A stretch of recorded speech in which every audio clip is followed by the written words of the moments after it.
Yeah, okay. I think we are ready. Um, Hello, friends. Welcome to Interfaith Prayer and Discussion 271. We have a nice speaker to talk about brotherhood from Ramayana. I'll give an introduction. Arvind Sirikanath has been a spiritual discourse speaker since the age of 5. Very interesting. He currently serves as a priest at Sri Lakshmi Swami Temple in the Indian state of Tamil Nadu and actively participates in Hindu devotional practice, including the monthly Sita Kalinam, the sacred wedding ceremony of Goddess Sita and Lord Rama at Govinda Puram, while continuing to deliver spiritual discourses. Arvind is also a PhD research scholar in chemistry and an accomplished magician. So, Arvind, if you'd like to add anything to that, please go ahead. After we do the reading.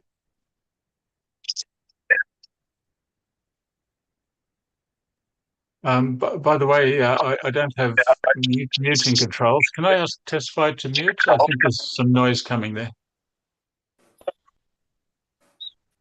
Yeah, Basanta, we don't have co-host authority. We can't control the list. You are a co-host, Ahmed, and Colin, I made. Okay. So, Colin, can you very windy here, please? Yeah, I'll just be 1 second.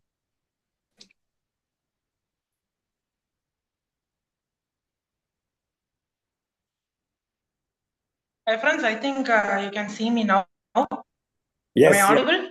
We can see you, yeah. We do the readings first. So what we're going to do is do the readings first. acknowledgement first of indigenous people, and then do the friends would do the readings, and then I introduce you again. Fine. So shall we start the lecture now, ma'am? No, not yet. We normally have a devotional at the beginning. Okay. There is a devotional at the beginning before the talk. Yeah, just few minutes, Srikanth. Okay, ma'am. Sure, ma'am. I'll be waiting. Okay. So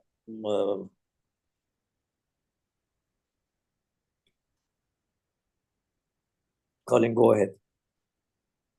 So, indigenous culture has aspects that are in harmony with the world's great religions. One is a deep sense of spirituality, a sense of the sacred, and this is connected with nature. Indigenous people have been caring for the country in Australia for 60,000 years. Another aspect of Indigenous culture is that it puts the community at the centre. This has proven to be more sustainable than cultures where everything is about me, my rights, my needs, my desires.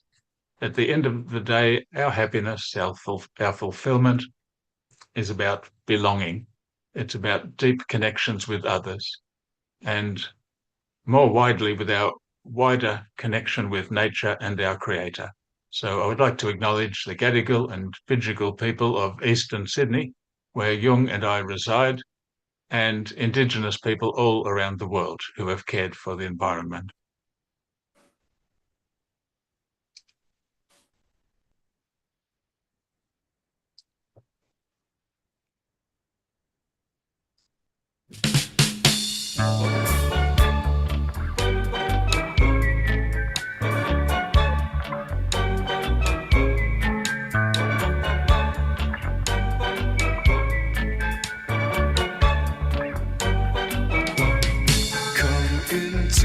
My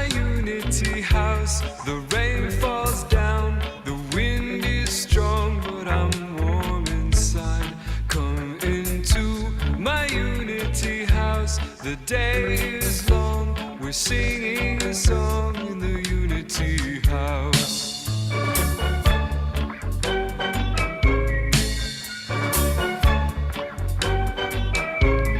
Come into my Unity House. The rain falls down, the wind is so strong, but I'm warm inside. Come into my Unity House. The day is long, we're singing a song in the Unity House.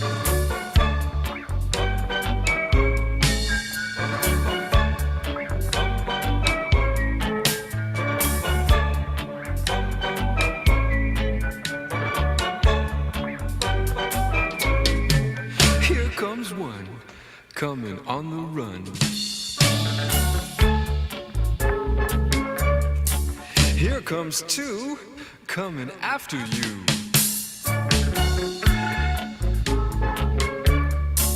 Three is me out on the deep blue sea. Number four, knocking at the door. Come into my Unity House. The rain falls down, the wind is strong, but I'm warm inside. Come into my Unity House. The day is long, we're singing a song in the Unity House. Come into my Unity House. The rain falls down, the wind is so strong, but I'm warm inside. Come into my Unity House. The day is long, we're singing a song in the Unity House. In my Unity House. In my Unity House. In my Unity House. In my Unity House. In my Unity House. In my Unity House. In my Unity House. In my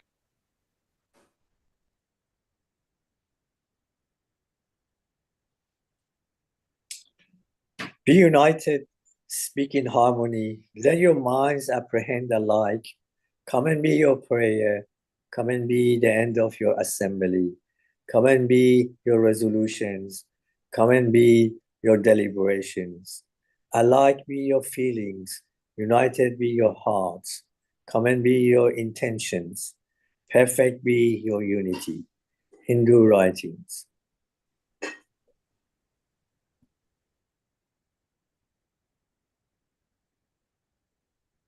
I pray for the good of the life of all living creatures, which Ahura Mazda, the Creator, has created. May the evil spirit be far from doing them any harm. I pray that the generous may be prosperous, the truthful may be blessed, the wise may be powerful, the unwise powerless. May the thoughts, words, and action of us all be truthful and righteousness, so that in the end, the whole mankind may be benefited in this world and in the other world. Zoroastrian writings.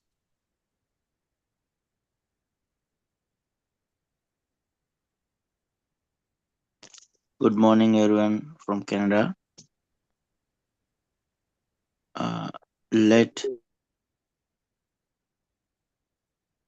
Let none find fault with others. Let none see the omissions and commissions of others, but let one see one's own acts done and undone. Bless you.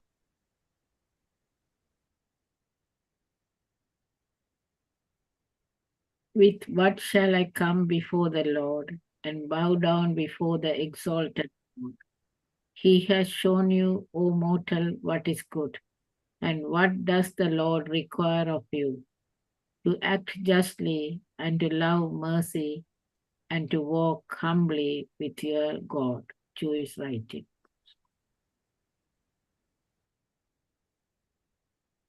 I am the vine, you are the branches. Abide in me as I in you. May they all be one, as you, Abba God, are in me, and I am in you. May they also be in us. Christian writings.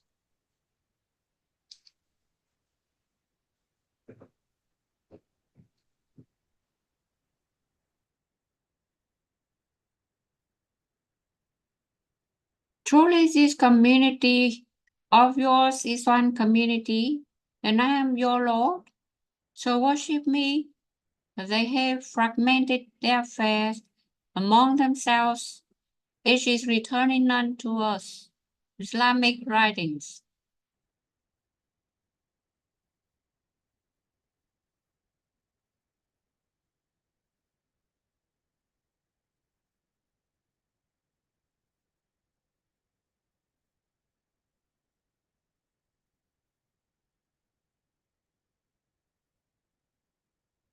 Sophie.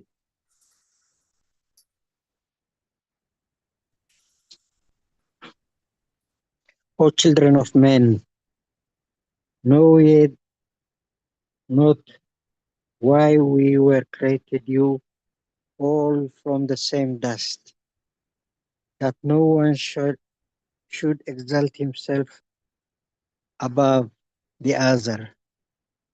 Ponder at all times in your hearts how we were created.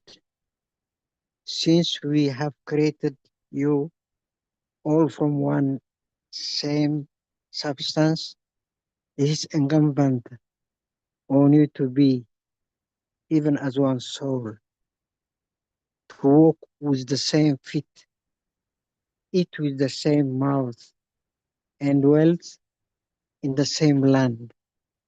And from your inmost being, by your deeds and actions, the sign of oneness and the essence of all of the detachment may be made manifest.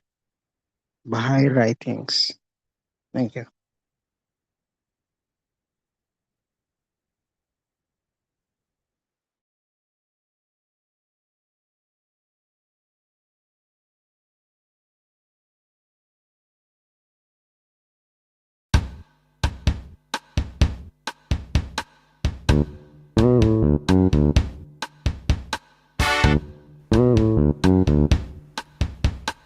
He is God,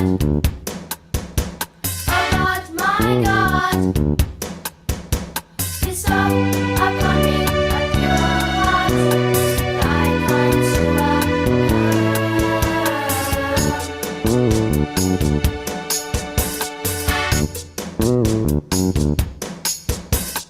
He is God,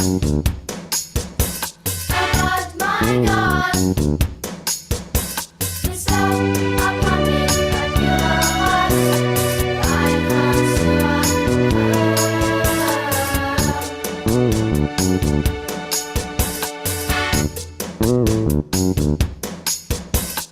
He is God,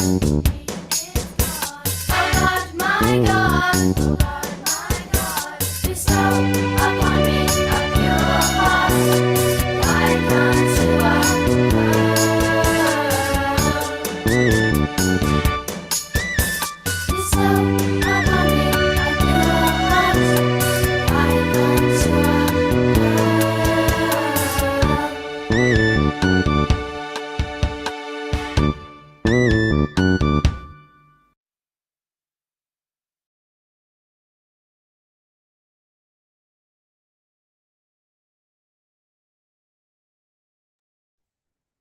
Okay, friends, I'd like to welcome our speaker, Reverend Arvind Sirikaner. I've said what we described about his life before, but he's a priest at Sri Lakshmi Swami Temple in Indian state of Tamil Nadu. And he's also a PhD research scholar in chemistry and an accomplished magician. So we have to have a magic done at the end, probably. But he's going to speak about brotherhood from Ramayana. I'd like to ask him if he also needs to introduce anything about himself, if he likes to introduce anything different. So please do so. And if you have a slides, please put it on the screen so that we can see. Okay. So Yeah. I haven't prepared any slide, but one thing I want to show it to you people is see, today we are going to look at brotherhood from Ramayana. Before starting, we need to know something. In our tradition, our ancestors' blessings is very much important to start something. So we will start from a blessing note and then proceed into our lectures. So Ramanuja దయాపాత్రం జ్ఞానవైరాగ్య Bhushanam శ్రీమత్ వెంకటనాథార్యం వందే వేదాంత దేశికం లక్ష్మీనాథ సమారంభాం నాథ యామున మధ్యమాం అస్మతాచార్య పర్యంతాం వందే గురు పరంపరాం యో నిత్యం అచ్యుత పదాంబుజ యుగ్మరుగ్మ వ్యామోహత స్థతితరాణి దృణాయమేనే అస్మద్గురోర్భవతోస్య దయైక సింధోః రామానుజస్య చరణౌ చరణం ప్రపద్యే మాతాపితా యువదయస్తనయా విభూతిః సర్వం యతేన నియమేన మతన్వయానాం ఆద్యశ్చన కులపతేర్వకులాభిరామం శ్రీమత్తతంగ్రియుగళం ప్రణమామి మూర్ధ్నాం భూతం సరశ్చ మహదాహ్వయ పట్టణాత శ్రీభక్తిశార కులశేఖర యోగివాహాన్ భక్తాంగిరేణు పరకాల యతీంద్రమిశ్రాన్ శ్రీమత్పరాంగుసమునిం ప్రణదోష్మి నిత్యం వందే లక్ష్మీపతిం దేవం శంఖచక్రగదాతరం విద్యామూర్తిం హయగ్రీవం శబ్దార్థ జ్ఞానలబ్ధయే అమృతాత్మా తమేవాకం అమృతాం హరణాన్విపం శ్రీపాంచరాత్రాగమాచార్యం వందే వైకుంఠభూపతిం. So, by this note, with the grace of Sriman Narayana himself, we are here to know about the brotherhood in Ramayana. You know, the first thing I have to share is what is Ramayana. So before getting into that, we need to know the word or the root cause of Ramayana. Ramayana means the timeline of Rama. It literally translates into the timeline of Rama. That is where the word Ramayana stands for. And then if we see Ramayana in India, we have the word known as Itihasa. In English, we see it as epics. Okay. In Sanskrita, we say it as Itihasa, meaning Itihi hasaha itihasaha, meaning that this is how it has been happened. There is no change from what is being seen here or reported here. That is how the word translates into Itihasaha. This is history. This is evident, and there is no change in it. And there are two epics in India. One is Srimad Ramayana, another one is Sri Mahabharata. We always accompany everything with some spiritualness. That is the power of India. And there is something devotion. If everything has a devotional meaning into it, we will start following the good things. That is why it is being associated more with the devotionals. Now, so we know what is Itihasa, and Ramayana is translated into the story of Rama or the timeline of Rama. Ramasya ayanaha Ramayanaha. So this is a story of Rama. Now, the topic of our lecture today is brotherhood from Ramayana, meaning how Rama has become an ideal of brotherhood. So, there are several instances which we can see the brotherhood of Rama coming into play. In one of such instances is to first let's know about the story of Ramayana. I will give you a general outline about Ramayana. In that, you will be having first there is a king known as Dasharatha. He has got 4 sons, and one of his son is Rama. And sorry, wait a minute, man. Okay. And one of his sons is Rama, and he is being the first son of him, so the eldest son, so he is going to be the crown prince. During his crowning time, He also got married with a girl named Sita, and Rama himself is the incarnation of Lord Vishnu, and Sita is the incarnation of Lord Sri Mahalakshmi. So they got married, and then Rama is being crowned. At that time, his aunt, he asked the boon for his father that my son should get the crown and he should not. So he is being sent to exile for 14 years. Then he killed a demon king known as Ravana. Then he came back, and this is Ramayana general outline. In this Ramayana, we can see the brotherhood things. Where now Rama has 4 brothers who has born along with him. They are namely Rama, Lakshmana, Bharata, Shatrughnarhal. So this may have some Sanskrit words and some Tamil text getting into. Okay, so it may be new for you people. So let me explain it slowly. Okay, so we have 4 brothers, and they are Rama or Ram, whichever we say, and Lakshmana, Bharata, and Shatrugna. Dasharatha had 3 wives, and Kosala was the first wife, and her son is Rama. And the second son is Kaikeyi, and her son is Bharata. And the third wife is Sumitra, and she had 2 sons. One is Lakshmana, another one is Shatrugna. So these are the 4 sons born to Dasharatha, and Rama is the eldest. And following that, when you people go now, the Ramayana source, after this 4, even the Kamba Ramayana, we have a language in Tamil, we have this Ramayana written in Tamil, which is translated in Tamil on a more beautiful way than Valmiki Ramayana itself, the Moolam itself. On that, he says Rama has 7 brothers. But he has only 3 brothers. But he tells that he has 7 brothers. That is how now Guganode Ivaranam. He is telling Gugan. Gugan is a hunter. He is a hunter gatherer. Okay, he is not a very good civilized person. He is a hunter who is living in the outskirts of Ayodhya, place known as Nandigrama. He is the tribal chief. His name is Gugha.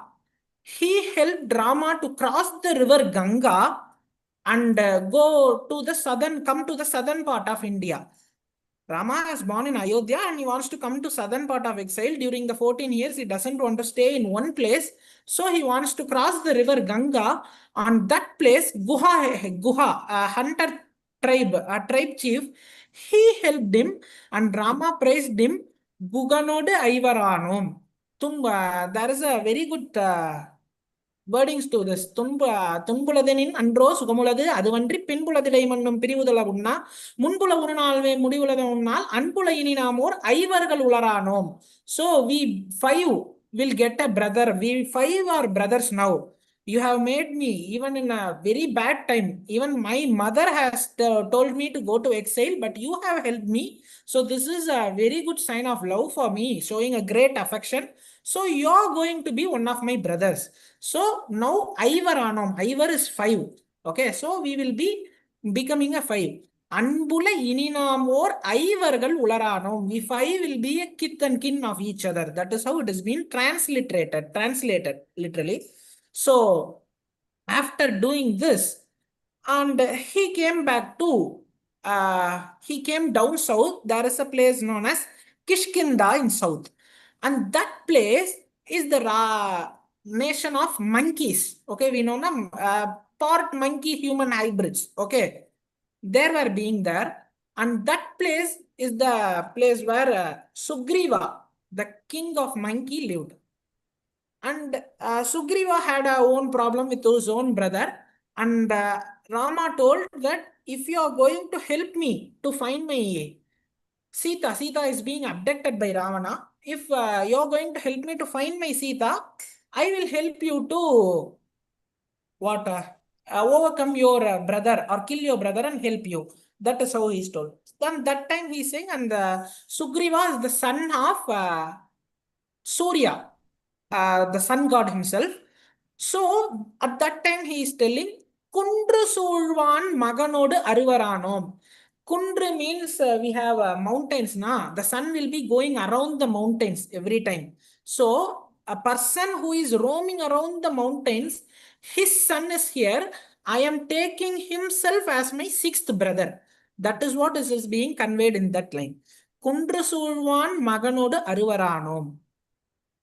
Ninnodu Eluvaranum. And then the line continues, Ninnodu Eluvaranum. Who is Nin?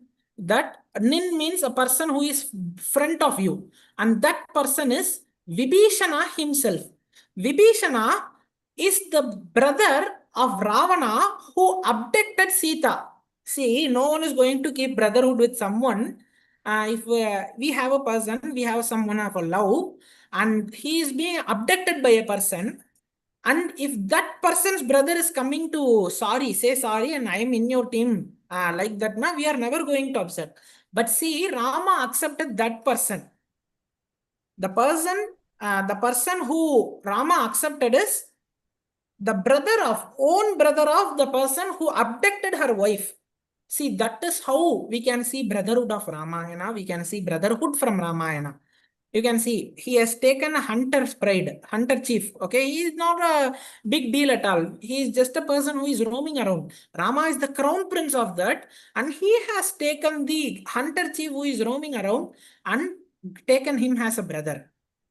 And he has gone down south, and he is being taken looking at the kapis, we say at Vanaras or monkey people, and he has accepted the monkey people's chief as his own brother.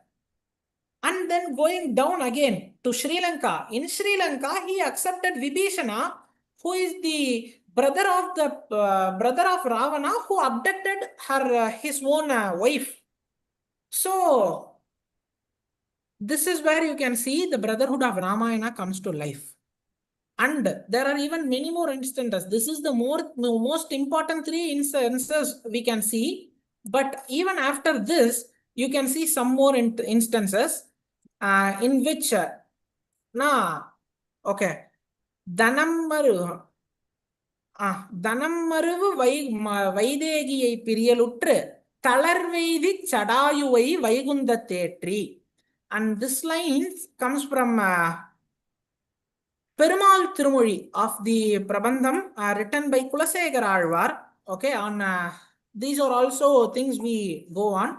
And in this thing, he is telling Danammarivu Vaigegiyai Piriyalutru Sadayuvai Vaikundathetri.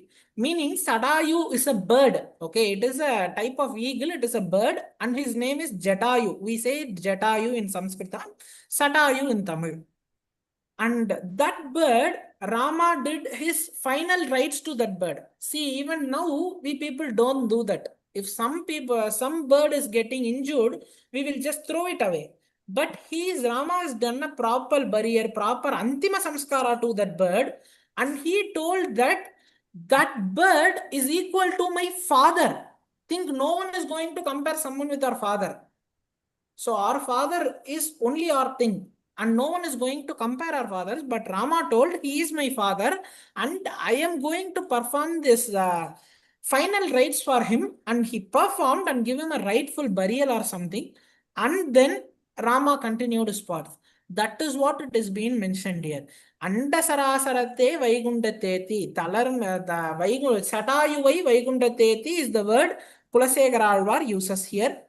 And then in Sanskrit, Valmiki refers it to as Gachalokan and Uttaman. You are going to get a beautiful moksha state, which is the liberation state.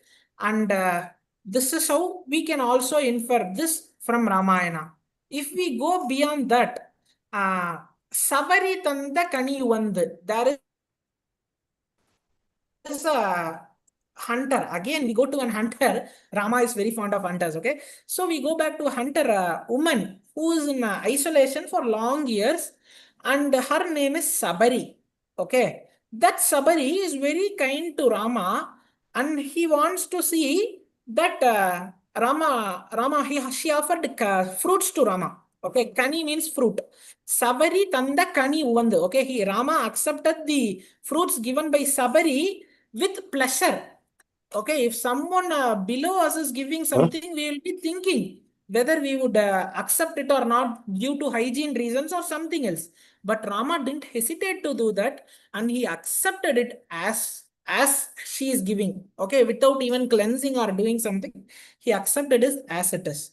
And that is what it is being mentioned by a saint known as Periyavachan Pillai. He is also a Tamil poet who wrote n number of books in Tamil.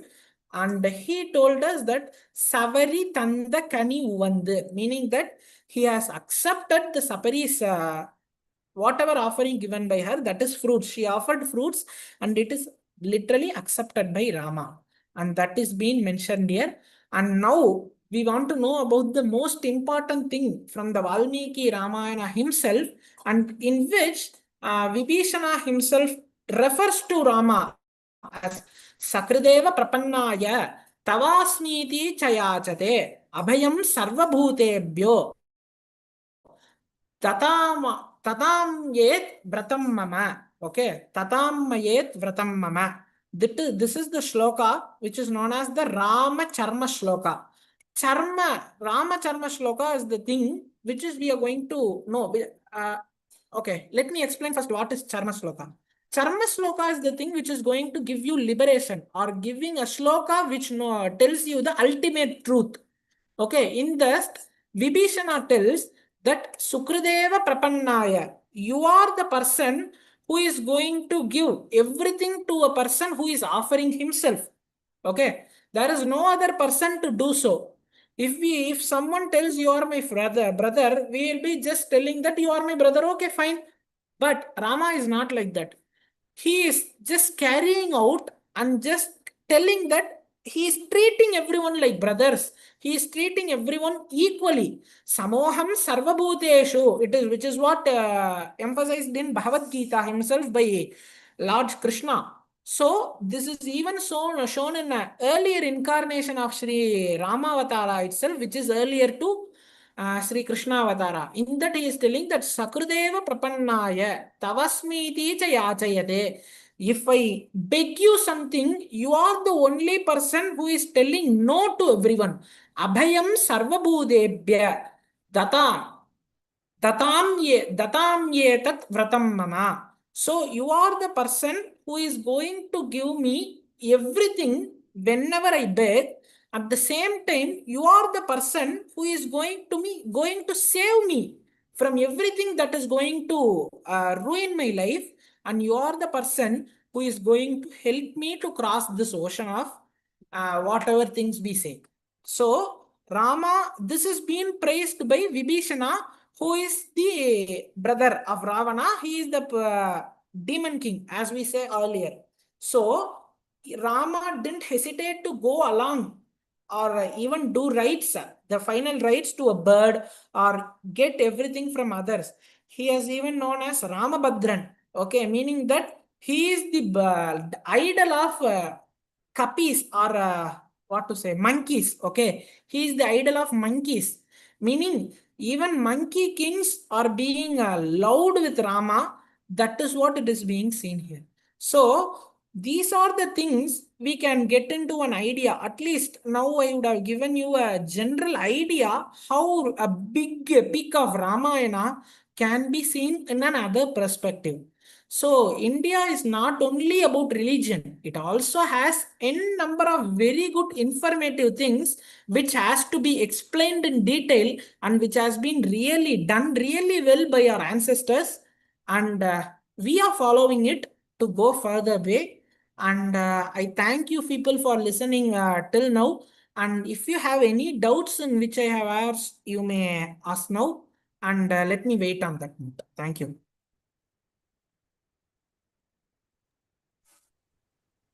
Okay, I guess that was a bit short for people. Maybe describe to us a bit more about this brotherhood. But I just want to ask a question, maybe that is the bird and the monkey maybe a metaphor for something spiritual? What do you think about that? Okay, I can understand your question. You may think that a bird and a monkey king may be a metaphor of something, right? Yeah, That is your question. spiritual, something is spiritual. Okay, so one thing we have to go beyond, we have to think of it. It is not a literal monkey. Okay, we have to go behind some earlier days to understand who those monkeys were.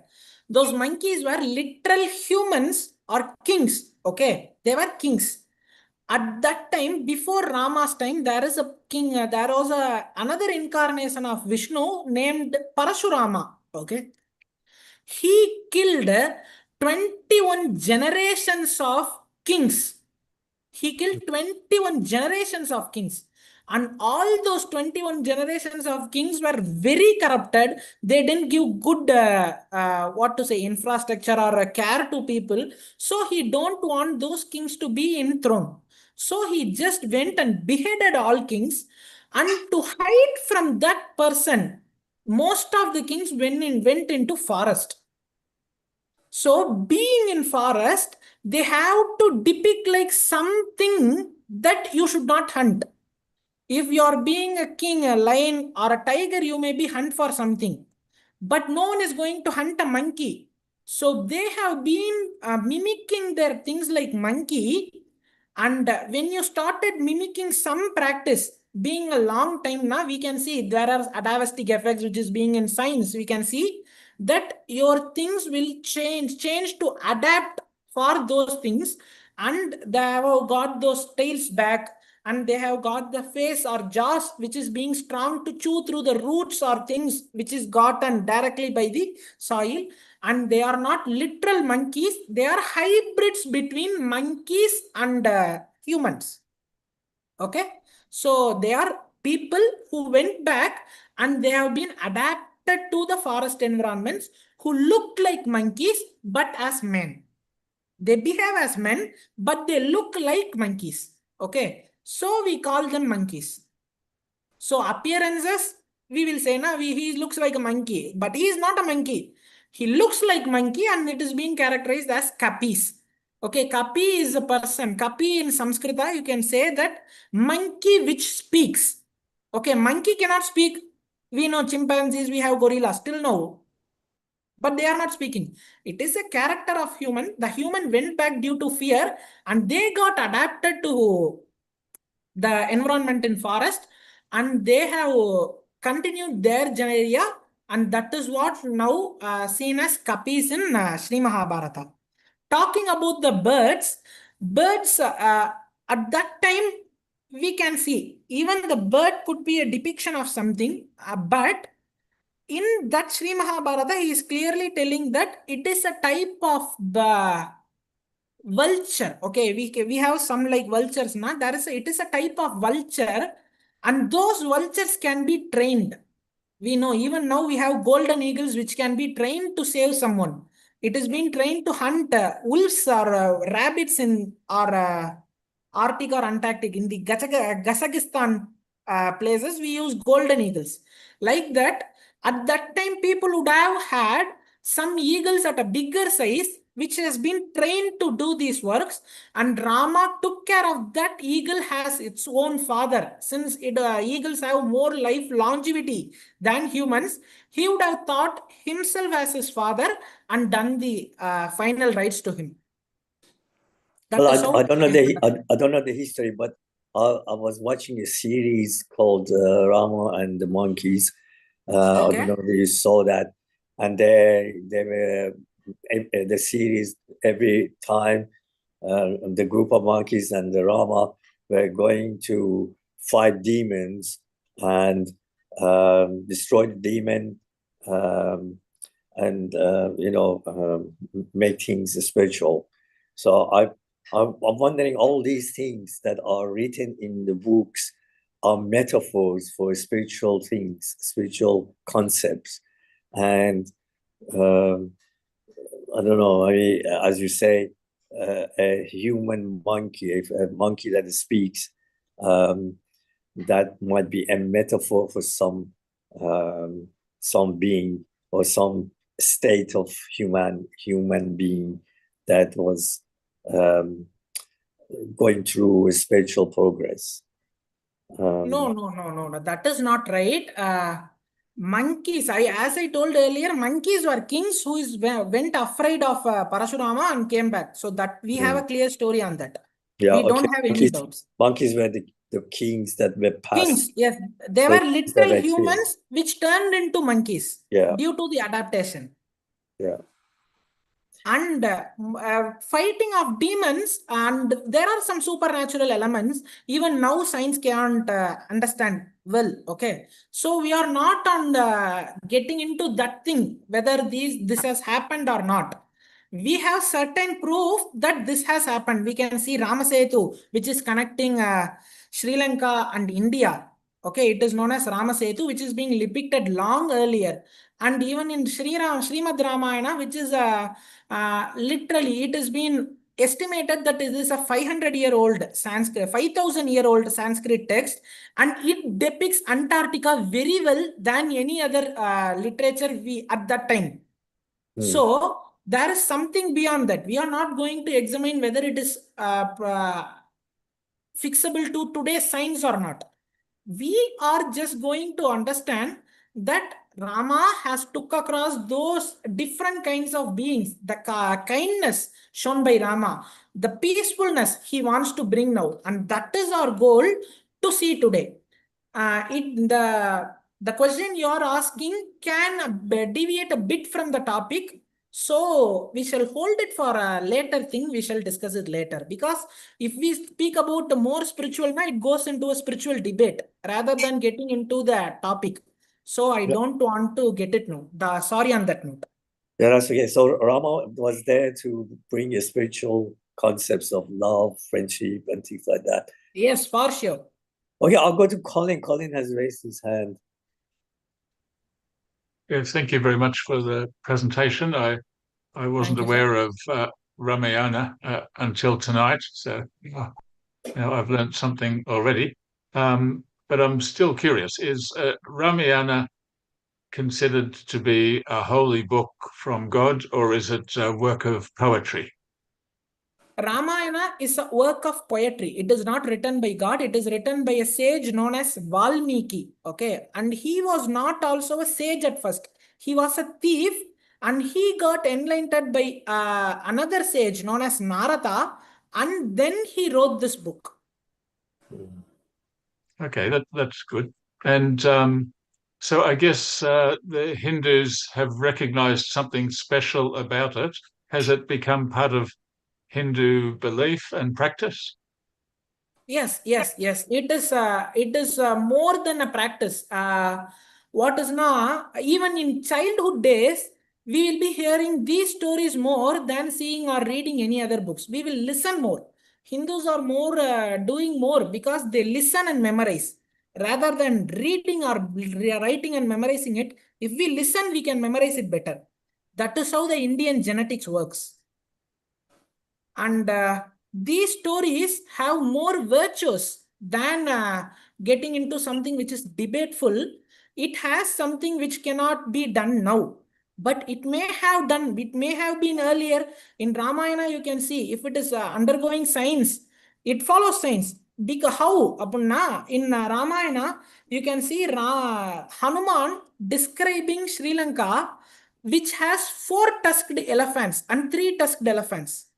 And now science is telling that in 7 lakh years ago, there were 4 tusked elephants and 3 tusked elephants living in this world.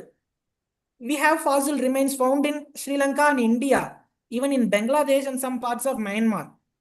So, Ramayana happened around 4 lakh, 8 lakhs year before. That is what our Hindu belief is. And we can see 7 lakh year old fossils of those two things, which is 4 tusked or 3 tusked elephants depicted in Ramayana. So it has some things which we can see, and there are some things which may look as superficial, which we cannot prove with the science we exist now. It is differentiated from poetry to an itihasa, because itihasa is the thing which records history itself in the way it is. And Ramayana is being recorded on the presence of Rama itself. Rama himself has listened to his entire story. So there is no need for if you're writing a book, someone is writing a book on you, and if you're being there and you know, hey, this story is not, this story doesn't do like this, this is how this went, we can do the corrections. But in Ramayana, which is being written during his own time, Rama himself has listened to Ramayana, so there is no questions whether this is correct or right, because the biography was listened by the person himself, who is the Kavya Talaivan, we say in Tamil, hero of the poem itself. Very interesting. Thank you. Yes, thank you, sir. The videos that I might have seen might have been based on this book, and because that every session of that video or series was about a story that went through killing demons and talking about some spiritual concept that demon had destroyed, and the monkeys and the Rama brought that concept back.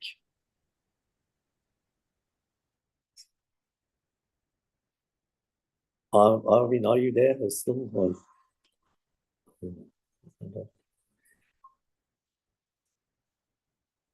I think Sandy is waiting.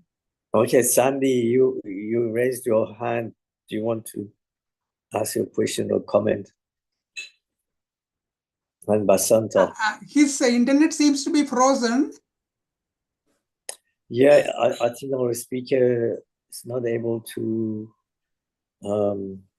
talk. I don't know, but his microphone and camera is on, but it's frozen. I think we might have lost him. He's coming back. Yes. Yeah, I am not having a question, but just to give an idea of the time span of Lord Rama, Yeah.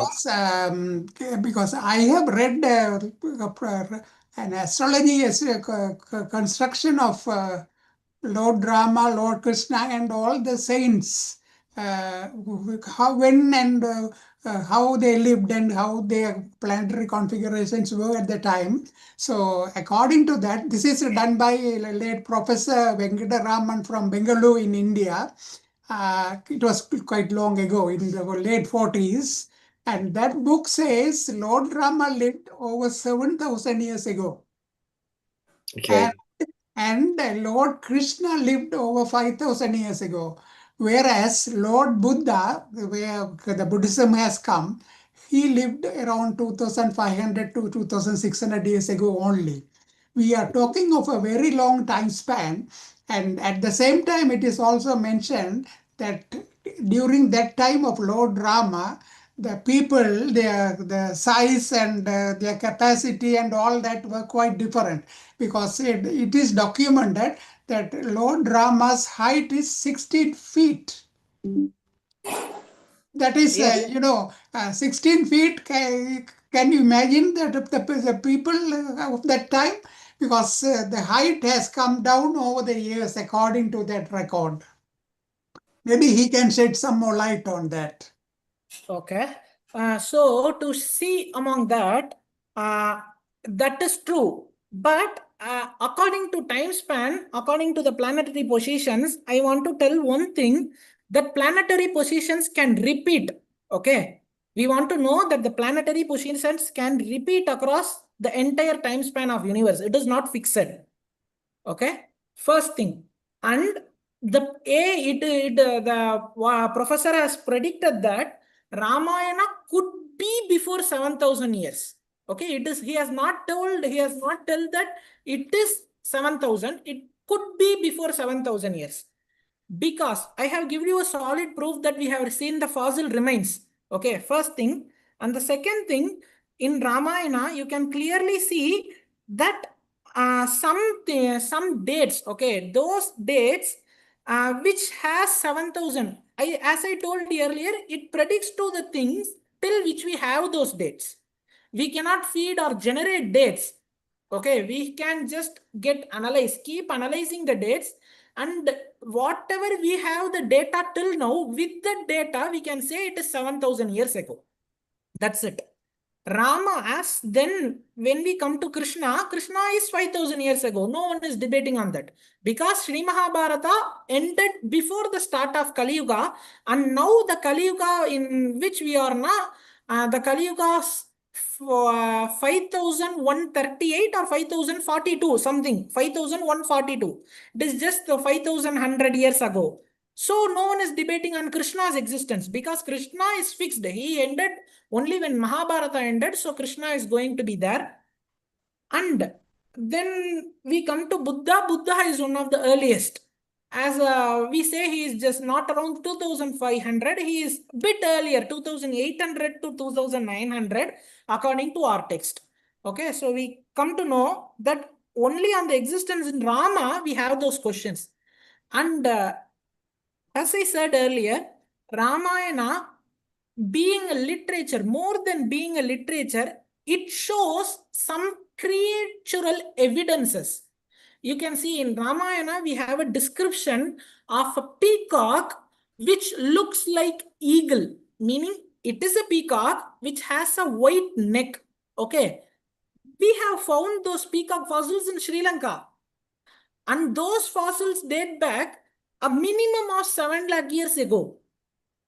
So these are the things which I can tell you in a scientific way too, and it is more debatable whether the human civilization could be there or not. Keeping these things as aside, we can just take Ramayana and good virtues, at least those good virtues given by it, to the further generations. That is my entire point. Okay, before I go to the other two people that have raised their hands, I just want to ask a question. I went to India a while back, and then I went to a temple. They said this is the birthplace of Krishna. So is there a place where is kind of related to Rama in India? Yes, sir. There are n number of places related to Rama. Ayodhya, it is where he is birth. The birthplace of your Rama talk is was Ayodhya. short, so we got plenty of time. Can you describe a little bit about these locations where is it birthplace of Rama or grave of Rama or whatever? You just give us a bit of description. Sure. In India, we have n number of places located with Rama or associated with Rama. The first place is his birthplace, which is Ayodhya. That is where he was born. And the second place is Mithila. Now it is in Nepal. Then it was a part of kingdom of Ayodhya itself. It is Mithila, and that Mithila is now in Nepal. That is where Sita belonged to, or it is the father-in-law's house of Rama. That capital city is where his father-in-law lived. And now we have Sri Lanka's Swarna Lanka. There is a place known as Swarna Lanka in Sri Lanka. In that place is the capital of Sri Lanka then. And it is the palace of Ravana, which is located right there. You can even see it is like a lion-like mountain. You can even Google it out. It is where the palace of Ravana was located then, and it is named as Swarna Lanka. And the connection point was the bridge. Now there is the bridge known as Ramasetu. It was named as Ramasetu by our things. It has been long recorded as Ramasetu in Indian history, and later during the British invasion, it is been known as Adams Bridge. Okay, now some people call it as Adams Bridge, but we Indians, we say that it is Ramasetu. Even before that, British coming in, it was Ramasetu then. So it is Ramasetu for sure. There is no doubt in that. And if you see that the place where Ramasetu begins is in India, is in Tamil Nadu, and it is known as Dhanushkoti, meaning the last tip land. Okay. So it was where Rama stayed during, before crossing to Lanka, before doing the battles, Rama was there in Dhanushkoti in Tamil Nadu. And before that, he was in Tirupullani, a place, even now we have a Rama shrine, Darbasayana Rama. Rama will be lying on a grass mattress. You can even go see him there. And then if we come now, we have Kishkinda, a place where those monkey people lived. Okay, that is known as Kishkinda. It is still there. We have a temple there. It is known as Hampi now, but it has been referred as Kishkinda in later days, those days, before days. And we have Chitrakoot, a place where there will be a deer will be coming, and Sita will be getting fond of the deer, and she wants the deer to be captured by Rama. And that place is still here, still in India, and it is known as Chittirakuda. Okay, so there are n number of places associated with Rama, and we have n number of places associated with Krishna. Even till now, we have Rama's Kul Devata. Okay, we say the generational idol of Rama is still now in India, and that is Sri Ranganatha Swami temple in Sri Rangam. It is the largest temple complex in this world, functioning temple complex in this world. It has the largest temple tower in this world, and it has n number of further attributes, and I am from that town to be happy on that. And that is the generational idol of Sri Rama himself. So we have n number of places in India which is associated with Rama. I have just give you 4 or 5 places which is very close to him. Okay, so most of these are temple now. Yes, every place has its own temple of Rama. Okay. Okay. I think Vasanta is first on my list, if I'm not wrong. So Vasanta, go and ask question. Thank you, Srikant, for accepting to do the presentation. And I have learned a bit more. I have studied Ramayana when I was small, and also I used to watch video series with my mother whenever I visited her at her. She likes to watch this Ramayana and Bharata's videos, so I used to sit and watch. But I never thought that he had, I only know the 4 brothers, he had 4, all of them, but the rest of it I learned from you. It's interesting. And but Hanuman, what role does he? Hanuman is the one who helped to cross the thing. I have visited the Sri Lankan temple, the shrine at the Rama Sita temple in the upcountry. But the Hanuman, he helped to cross from India to Sri Lanka. So can you expand a bit on that? Okay, sure. And the entire Ramayana has been divided into 6 segments. And as ma'am asked, the Hanuman's visit from India to Sri Lanka was one part of Ramayana. He has given one separate part for that visit. Even every Ramayana is not alone written by one person.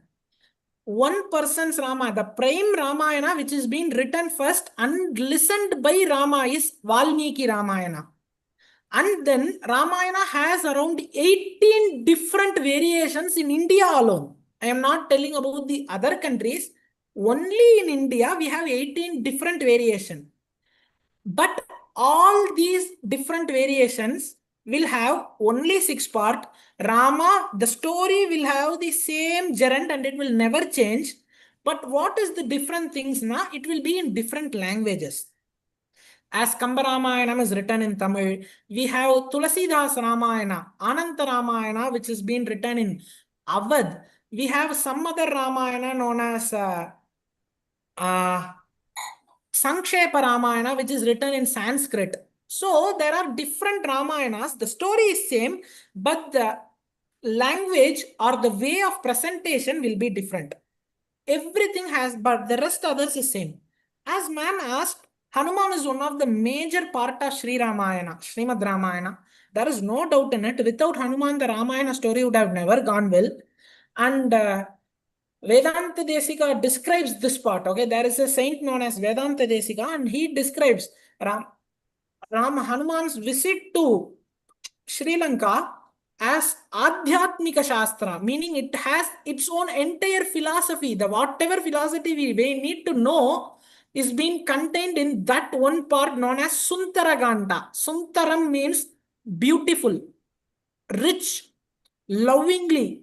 Okay, that is how it is. We can't explain it. We can see now he is so sundar. Acha kya sundar hai.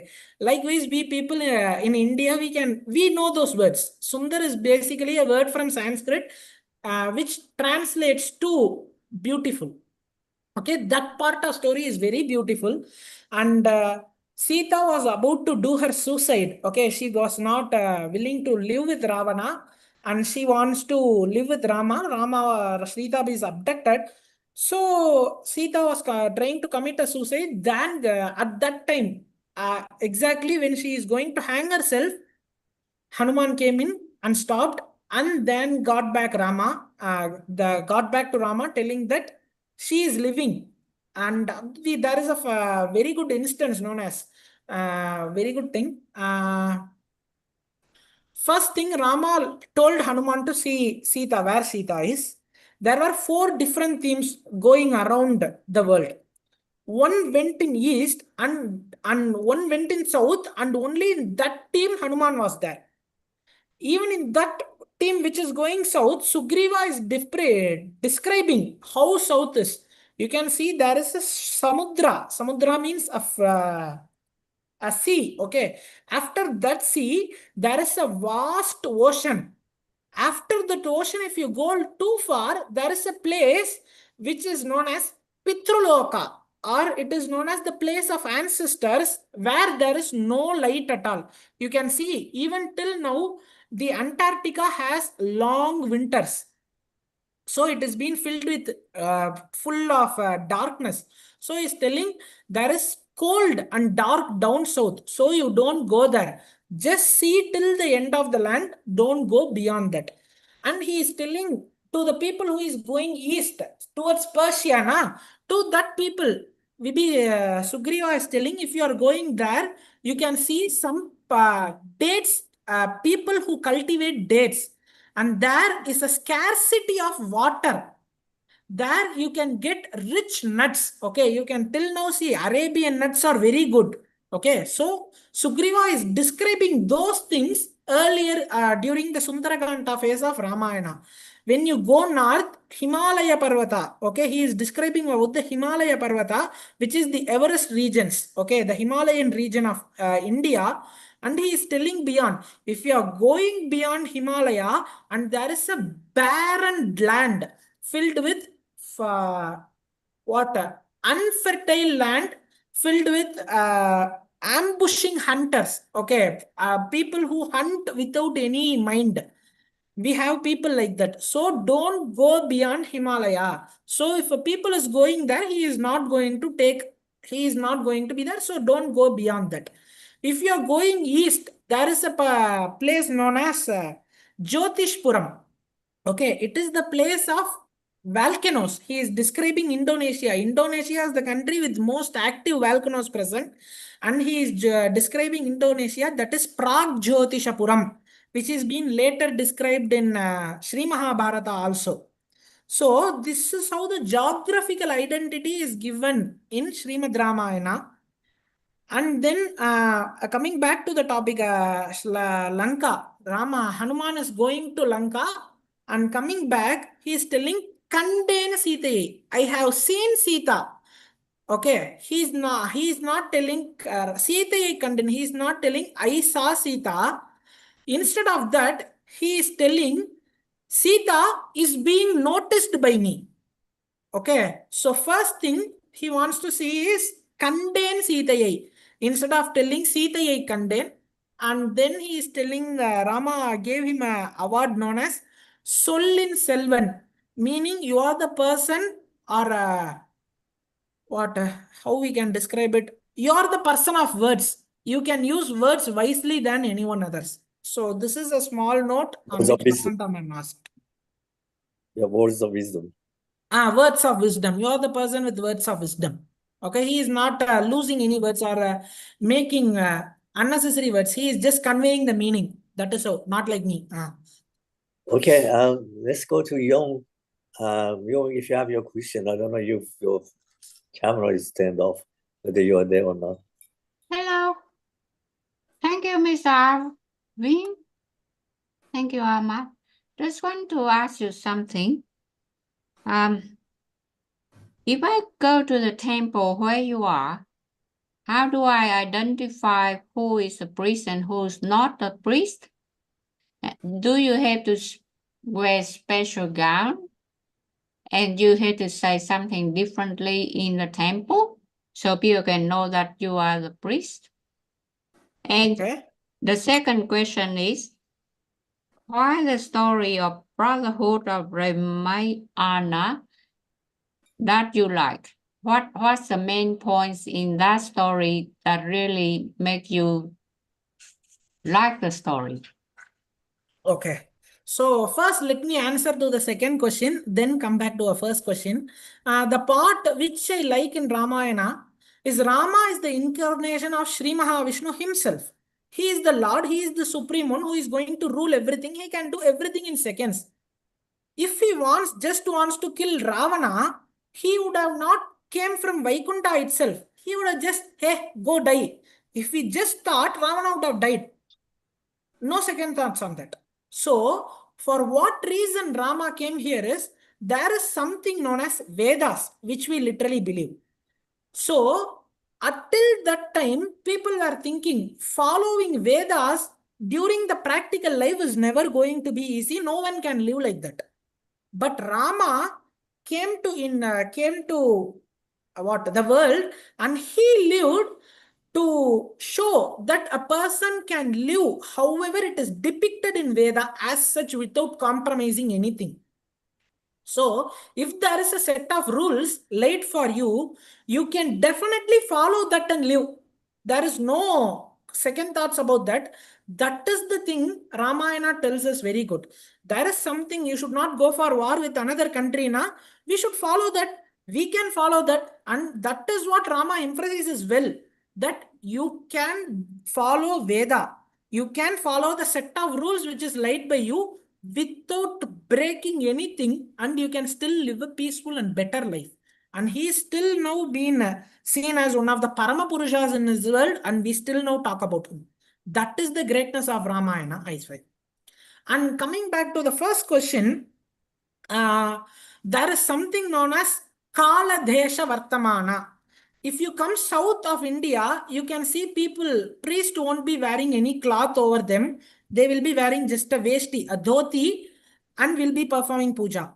But when you go north, they will be wearing a special gown or a special colored gown in saffron color. Okay, that is because in north, the temperatures will be so low that we need some protection to safeguard ourselves. That is known as Kala Desha Vartamanas. Kala means time, Desha means region or nationality. Vartamana is being practiced. Okay, due to the time and places practice, priests in South India and North India differ. According to that, only in North India, people will be wearing that saffron gown. In South India, people won't be wearing that. And people in South India can be identified with the special towel which will be wearing above the shoulder. One-sided towel there will be wearing above the shoulder. With that, we can identify that he is the priest. Thank you. So I would have answered the question, I think. Thank you. Colin, you're next. There's a festival we've heard about in Australia. We hear it every year called Diwali. Is that connected with the Ramayana story? Australia is being not directly mentioned in Ramayana, but we can Not see. not Australia, but Diwali festival. Diwali. Yes. Diwali is connected to Ramayana. That is how you can see on the day of Vijayadasami, we say that Rama killed Ravana. And in 21 days, we will be having the Diwali after Vijayadasami. If you count after Vijayadasami, it will be directly on the 21st day. It never misses in every single year. It will be like that. Okay. On that note, if you see that, if you walk from Sri Lanka to Ayodhya with taking stops, okay, stops in particular places, having a good night's sleep and walk, it will be 21 days. to reach Ayodhya. So when Rama reached Ayodhya, they lit entire cities with a lamp. So it is being celebrated as Deepavali then. And later the story is also associated with Narakasura in Sri Mahabharata. And he was also a demon who is son of Vishnu himself. That is a different story. On the day which he killed Narakasura is also celebrated. The way we burst crackers started from then. Till that there were no bursting of crackers on Diwali. Only after the killing of Narakasura, the Samhara of Narahasura, the burst of crackers, the method of bursting crackers, celebrating Deepavali with bursting of crackers joined. Till that it was not then. That is a different story which we can discuss it later, because that date backs to old things which have to look back from Varaha Avatara and come, which is long. Yeah, Thank you. your hand is up still. Do you have something to say, or should I go next? Or you removed it? Okay. I have a few more questions to ask you actually.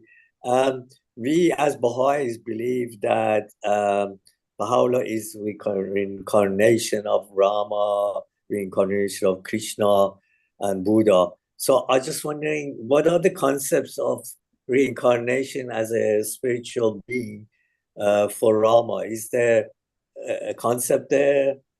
Okay. So did Rama say that I will come back in a new reincarnation? Okay. So let me just repeat your question and let me confirm whether this is your question. Okay. Yeah. You want to know whether Rama has reincarnated in this world.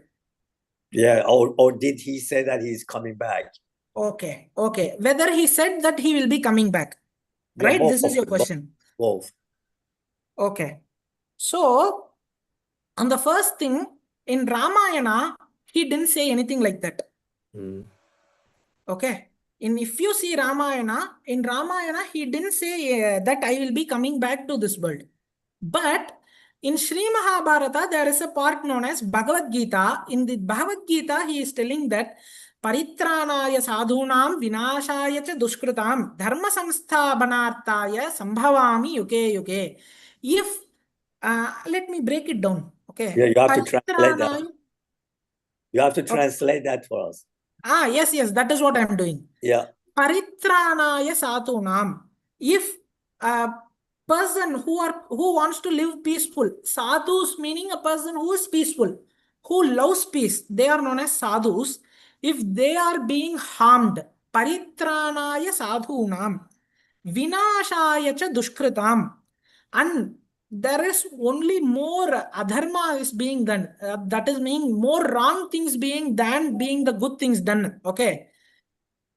Dharma samsthabhanartaya. At that time, to make dharma come back to life again, sambhavami yuke yuke. I will be there again and again.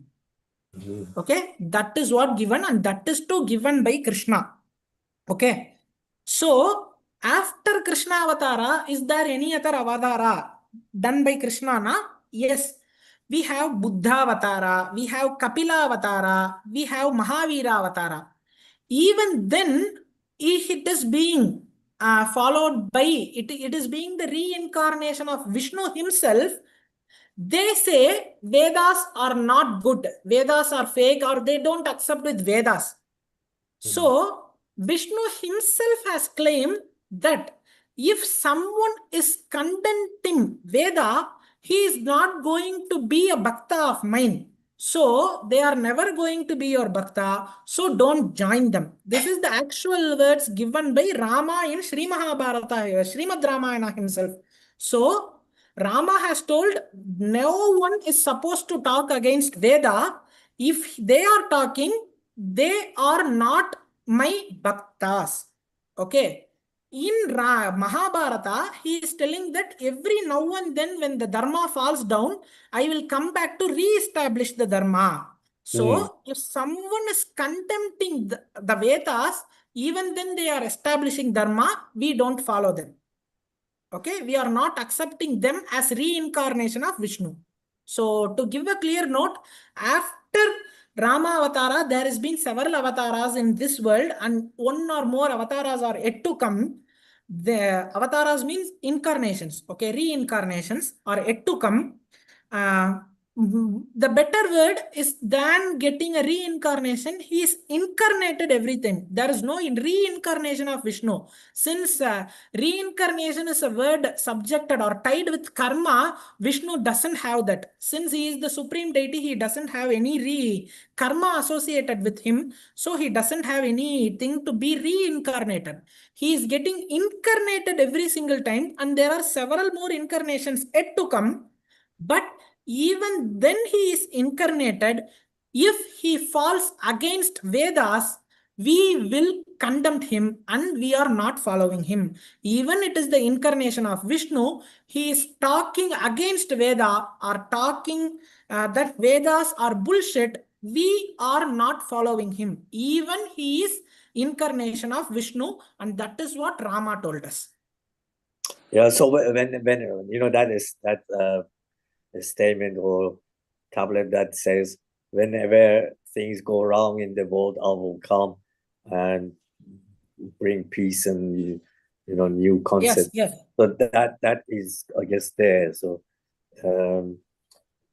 yeah. So Krishna. Yes, it is there. Even the shloka is Paritranaya sadhunam vinashaya cha dushkritam dharma samsthabhanarthaya sambhavami yuke yuke. That is the shloka. And there is one more shloka. I think if I remember, I will let you know. I will just think and let you know the shloka. Okay. So Krishna is kind of, I mean, you don't want to call it reincarnation, but is he reincarnation of Rama? Krishna is not the reincarnation of Rama. Rama's life ended, then Rama went. Okay, as I said earlier, Vishnu is never bound to karma. Only if you are bound to karma, you are supposed to be reincarnated. Yeah. When you are not bound to something, you cannot do that. So Krishna Avatara is an incarnation of Vishnu rather than being a reincarnation of Rama. Yeah, okay. Yeah. So there, I mean, in my understanding, there are manifestations of God that have come to help humanity. Yes. Okay, you have your hand up again. You want to go ahead? And then after I will ask others. All right, I'm talking about reincarnation. I mean, talk about karma, sorry. Karma, let's say if one person do the bad thing, then that person will have to repay the bad things in either this life or previous life or the next life. But if we believe in that, it means that we will have no guiding to the people who are supposed to do bad things. We will not be able to stop them or prevent them from doing such a bad things. So therefore, it lacks a bit of consciousness and the goodness of the people who are supposed to guide and educate all these things and prevent all these things to be happen, so the person will not commit bad things and then have to pay for it by karma. Okay. So let me repeat your question once again. Let you check. You are asking if a person is doing something bad, he will be paid back again. Then there is no end that some person will be doing bad and he will be paying back again and again, and there is no end for this. It is like a loop, right? That is what your question is. Yeah, it means that therefore the bad person, like a bad kid, they need good teacher.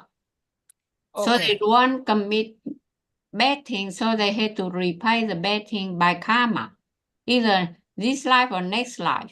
So whether karma got any sense, any meaningful things, well, we need to clarify them. Let me explain it to you. Okay. There is nothing like only bad things can happen to you only by means, right? It can be a natural disaster, right? If you are going somewhere without following the rules in a flooded river, you are telling that I have the guts to swim in a flooded river. If you are washing away, that is no one taking care of. The government has announced you that you are not supposed to be in the flooded river, and common sense tells you that you are not going to be in the flooded river. And if you are being in that flooded river, even being this, and that is karma. Okay. If everyone is getting goodwill, then your karmas will be paid back like this. If everyone started doing good things, everyone is going to get good. And the person who had bad things done, if only everyone is doing good, who will give the bad thing? The nature itself will give the bad things to him, and no one else will get the karma for that. So, Sri Mahavishnu himself will be giving the punishments to him, and his karma will be vanished. That is how the karma theory works. So if everyone is being good, there are n number of teachings for them to be good. Okay, we can have Mahabharata, we have Ramayana, we have Vedas, we have Itihasas, we have Puranas, we have 72 Puranas, we have Upanishads. Okay, it is not like this is the single book you have to read to know how Hinduism functions. Okay, to know how Hinduism functions, welcome to my library. That is how I can say simply. So it is not like that only one thing is ruling the entire Hinduism. If we take karma, karma is like you. As someone is doing bad, he has to get back the bad things. But if everyone has done good, the bad things coming to him will be in a different way, rather than being he would have been starving for some food.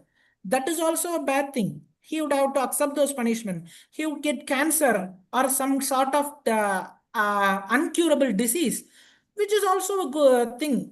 For that, no one is the cause of that. So, if everyone is turning good, nature itself will play its own role to pay those karmas back to those persons. Okay, we reached 8:30 Yes. at the moment. Can but I give just a clarification? Yeah, well, Yes. I was going to ask you guys that haven't spoken to speak, like Sandy, Kotapola, Reverend, and Pino, and Robert. I think Robert is gone. Well, Sorry, maybe I just give you an answer in a little bit of a different way. Actually, the law of karma operates under one condition. That condition is, say, you do something, and if you have the ego and assume that you are doing it, then you accrue the result. That is whether it is good or bad. And so if you are not thinking that you are the doer, say for example, if you have come above your ego, then the law of karma, whatever you do, it doesn't come back to you as a consequence of that. The consequence is only applicable, only valid as long as the person who is performing the karma thinks and has the conviction that he is the doer. If he thinks he is not the doer, these things happen automatically because it's a follow-up of his own karma, law of karma sequence. Because whatever we do, it is according to the law of karma. We have to perform karma and accrue karma because we think we are doing it. But if you think you are not doing it, or if you do some action and you offer the fruits to somebody else, to God, then again you don't accrue the consequences of the karma. okay. The only Yes. thing that God control nature, nature doesn't control God, and nature is not God. As ma'am, just understand, nature is not God. But in Hinduism, if you see, everything in nature is associated with gods. As Sandy sir told, he is right. When you overcome the ego, there is no karma. Correct. But how will you overcome the ego? That is a very big question most of us cannot understand. Right? So, if we want to come above the ego, there are certain things to do. We have to do bhakti yoga, karma yoga, jnana yoga, sharanagati. There are different ways.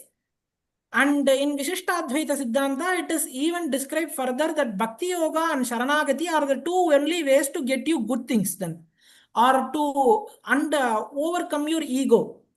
And even we can say from the Itihasas, from the Upanishad itself, सर्वभूतस्थमेकं नारायणं नारायण एवेतगुं सर्वं यद्भूतं यश्च भव्यं. These words signifies that everything present around is Sri Mahavishnu, and even the nature which is existing is Sri Mahavishnu. So because of that, the nature does the work.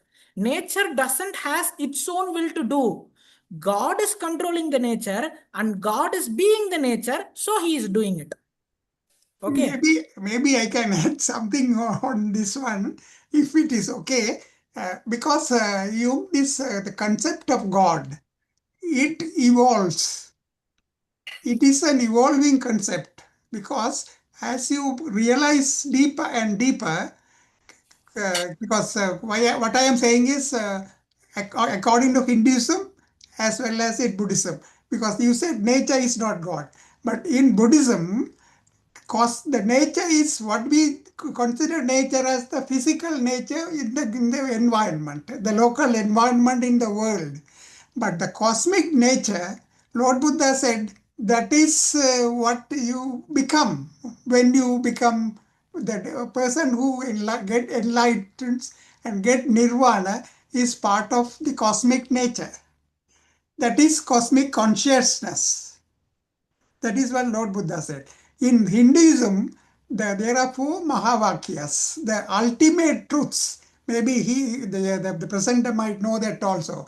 The summary of that is our Atma and the ultimate God, whoever we call the Brahman in Hinduism, and universal or cosmic consciousness, all are the same. But our Atma is universal consciousness. But since we have the illusion, we don't realize that it is universal consciousness. It is confined, constricted, divided and differentiated. Because the moment it is divided, we see separate things. So that is how we are. That is the illusion we are under. So if we come above the illusion, it becomes the cosmic consciousness. So in other words, just put it in the other way. If you realize, a realized person is like a synchronized motor. That means he is in total, how do you call it, synchronization with the cosmic nature. Because now what the thing is, we think we are separate. We want to do things in our own way. The cosmic nature has its own way, and its way through the cosmic nature, our physical nature and environment also have their own way. That is coming under the cosmic consciousness. Whatever you said, we need people need salvation, they need mercy, they need blessings, they need abundant blessing and forgiveness. That's why Jesus Christ was crucified to save people, sins, like to forgive and forget. Can you do forgive and forget? I guess you the concept of law of karma is that if you do good things happen, and if you do bad things happen. And of course, a manifestation like Christ came to help us, guide us to do good things, like any other manifestation. So like Buddha, Krishna, Muhammad, Baha'u'llah. These are the manifestations that have brought principles that guide us towards goodness, the spiritual concepts. And also, not all religions has the concept of God. Say in Buddhism, there is no concept of God. In Islam, there is no concept of God. No, Islam has the concept of God is Allah. Allah. Yes, Allah. Yes, they say Allah, but He has no attributes. It Well, is the it's different all names. enveloping. Yes. People have different names for God. Yes, and yes, different that's the concepts. thing. Yes. Actually, God is something beyond our understanding. So we shouldn't dwell on that. Yes. But just know that he exists or she exists, and or that spiritual being exists and is guiding us all the time. Yes, that's correct. Yeah. Whoever is beyond our understanding, Beyond we understanding. name Yeah. him as him or her as God. But the Hindu saints, as well as Lord Buddha, have said that what we call or what we think God is the cosmic consciousness. Yeah. Sir, Okay. sir, sorry, how it sorry is. on I that. just want to Sorry, ask. sorry. I just want Sir, to just ask. a minute, just a minute. Tina, I would never agree on that. Buddhism doesn't accept on Vedas, where Hinduism says Vedas are its own foundation pillars. So just don't compare those things. I don't accept on that. Buddhism says that you will be going into a nirvana state where you will be getting into Advaita Paratattva Mandal. Okay. So I am not. This is a topic which to be discussed in Tamil or in Sanskrit. It is not a topic which is to be discussed in English, or I couldn't get the correct words in English. That is my fault, to be honest. Well, So that is you mean Advaitam? no. Advaitam is different. Advaitam is a different concept. It is Yes. not a. It is a different concept. Yes. Advaita means there is no second thing. Buddha says you will become the cosmic consciousness. That's it.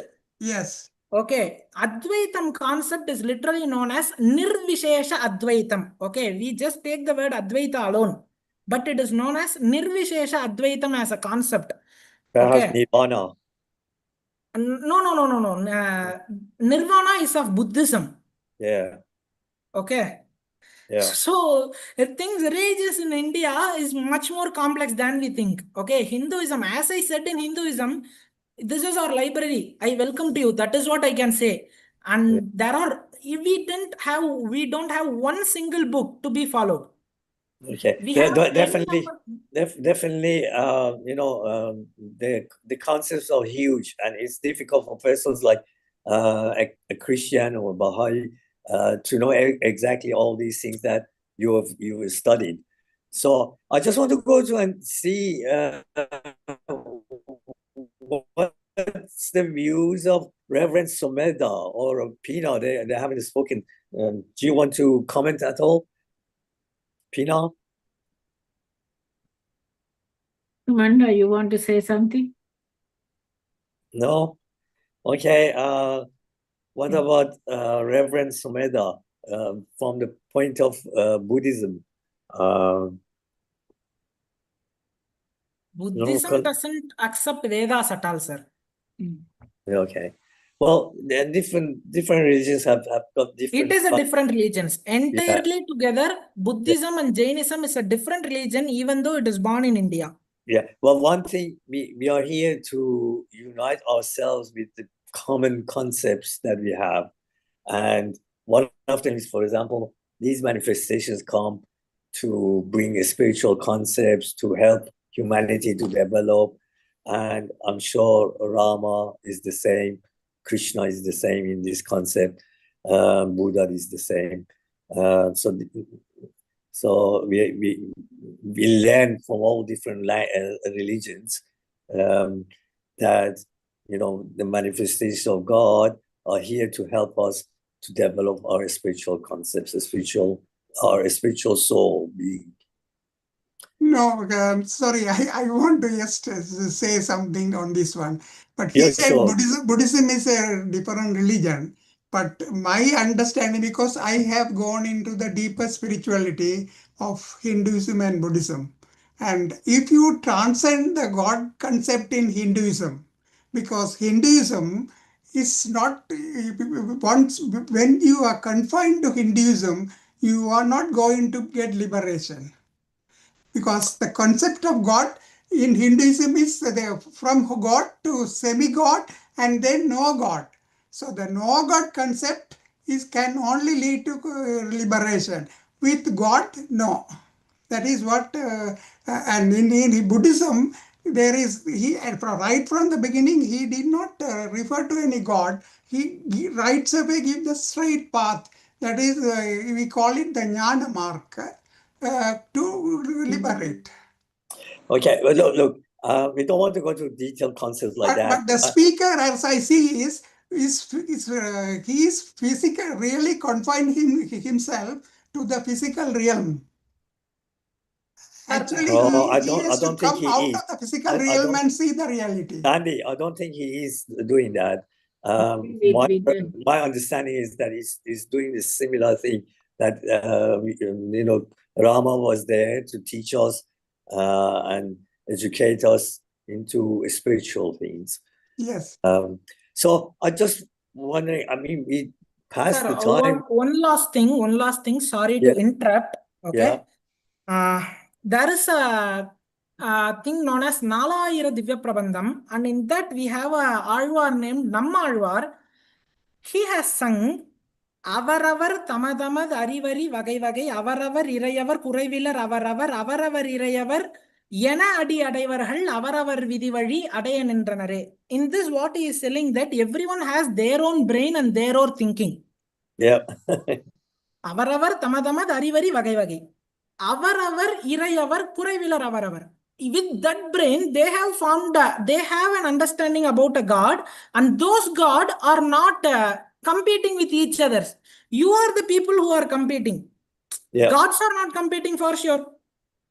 Avaravar Irayavar Kuraivilar Avaravar. Avaravar Irayavar Yena Adi Adaivarhal. At the end of their life, whatever practice they follow, they are going to teach the salvation, the path they follow. Yeah, actually, Abdul Baha, the son of Baha'u'llah. Let me complete it, sir. Just a minute. Okay, sure. Avaravar Vidivaya, at the final stage, everyone is bound to their own decisions. Avaravar Vidivadi Adayanendranare. Whatever is written for you, it is going to happen. So, whatever God you follow, you are going to reach his own sweet, and there is no contradiction between the gods. Okay, this is a Thiruvaimozhi. Avaravar Tamadamad Arivari Vagai Vagai. Avaravar Irayavar Kuraivilar Avaravar. Avaravar Irayavar Yena Adi Adaivarhal Avaravar Vidivadi Adayanindranare. This is what final thing we can come back.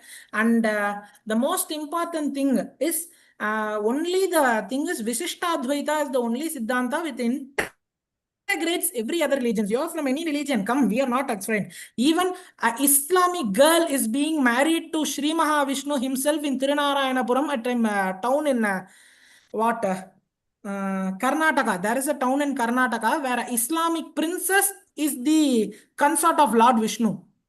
You know, Abdul Baha, the son of Alfande Baha'i Faith, has said that every one of us have got a perception or concept of God, but that doesn't mean that that perception or that understanding of God is that reality, because that reality is beyond our understanding. It's like he gives a metaphor of carpenter and the chair and says, we are like the chair and the carpenter like God.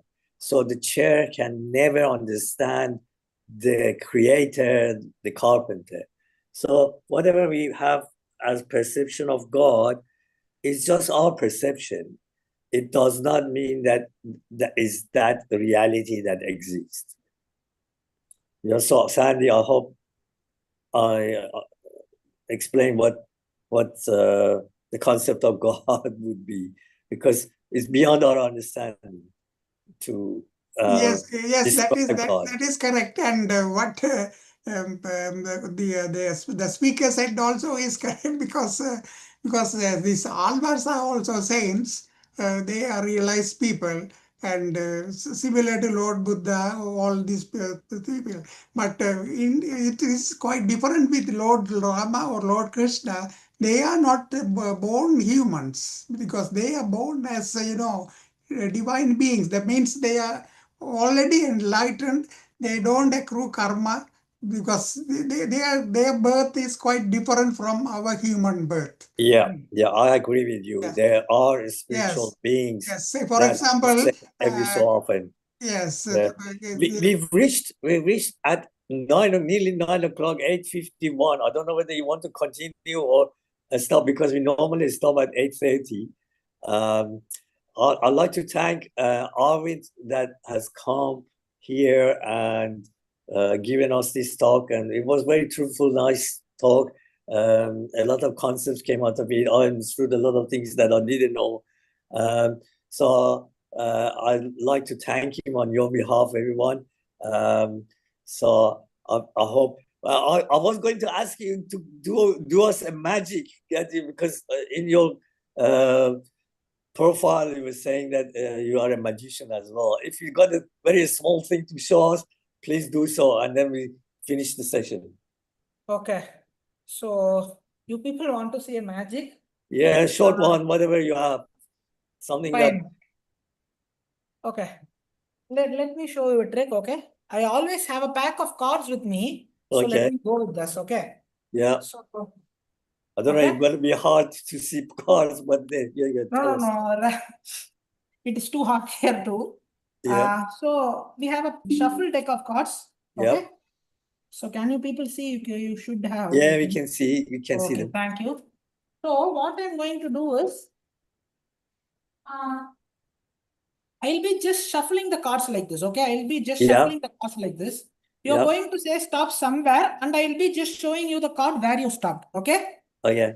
Okay, I'm not going to have a look at it. I can just turn this way. I will shuffle it. You can stop. You can say stop wherever you wish.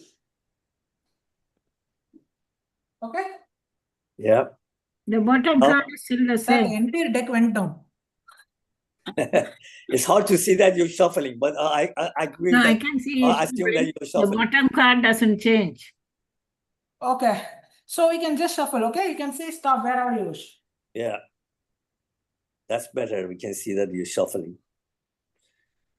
Okay, stop. Okay, right here.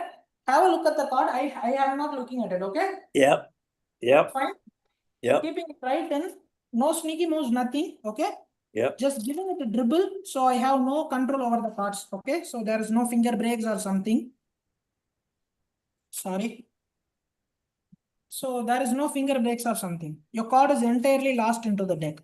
We can Okay. even give it some quite good mix. Okay, we even make good cuts or even Yep. riffles, whatever shuffling way we want, we can do that. No problem. If you're here, I can give it in your hands to do so. But I don't know where the card is or what the card is. Okay. So this is my obedient deck. You know how if I call King of Clubs come to top and snap, it just jumps to top like this. Okay. That wasn't it. That wasn't it. Can I know your name, sir? So me, Ahmad. Ahmad. Yes, since you're the person who stopped. If I call Ahmad cards come to top, it just jumps to top like this and revealing your Queen of Spades. Yeah. Yeah. That was right. Fantastic. Okay. And Oh yeah. Do you show these things to your followers and when you preaching? no. I never confuse magic with Magic with- devotional things. Okay.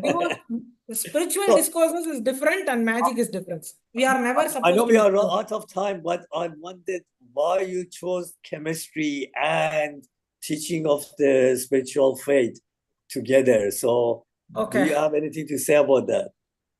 For sure. Since I am from the lineage of Srimad Andavan Ashramam, I was bound to, without even, during my pregnancy itself, my mother was doing an MPhil in some religious concepts. So from the pregnancy, I started learning. Okay. So it was in my birth, before even my birth, I started learning the spiritual things. Yeah. And later during my 6th standard, yes, I think that is 6th. Okay. In 6th, I was studying in a school. And at that time, there is a teacher known as Krishna Kala who is teaching me chemistry during that time. Mm. And that time we have, if we see chemistry now, we will be spelling sodium, but we will be having the symbol of sodium as Na. Yeah.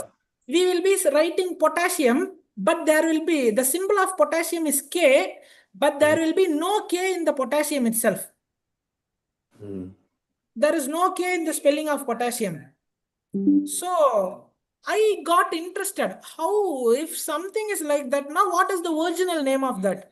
So I thought of thinking that natrium and kalium, like that, I came to know the original names of the compound. Yeah. Elements. Then I got interested. Okay, if the name of the compounds itself is like that, we can get into the subject. So that is how I came into chemistry, and I started doing it. Later, the love towards chemistry turned into my passion, and now I am continuing my PhD and I am working in hydrogels. Perfect. That I hope you're successful in your PhD, getting your PhD. It's hard work, I know, because I've done that. It is never going good. Yeah. Okay, thank you, Arvin, again to come here and present.